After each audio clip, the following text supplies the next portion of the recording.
Eccoci qua con il sindaco di Cordignano. Cosa è successo, signor sindaco? È successo che ancora una volta il Meschio è esondato e praticamente Cordignano è finita sott'acqua.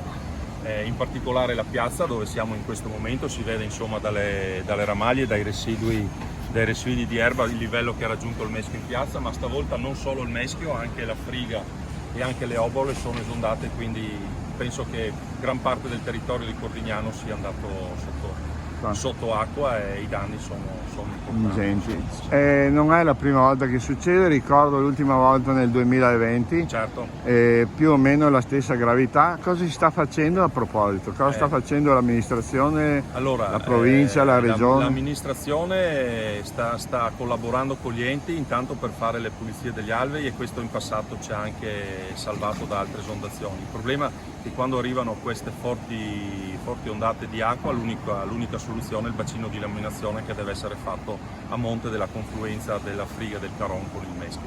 Senza di quello Cordignano continuerà ad andare sott'acqua. Ho capito.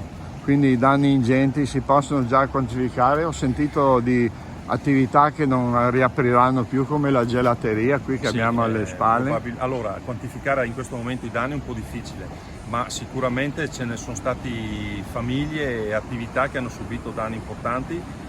Alla mattina abbiamo visto 2 aziende andare in fumo con il fuoco, stanotte abbiamo visto probabilmente un'altra azienda finire completamente sott'acqua e spero che possa riaprire. Grazie. Prego.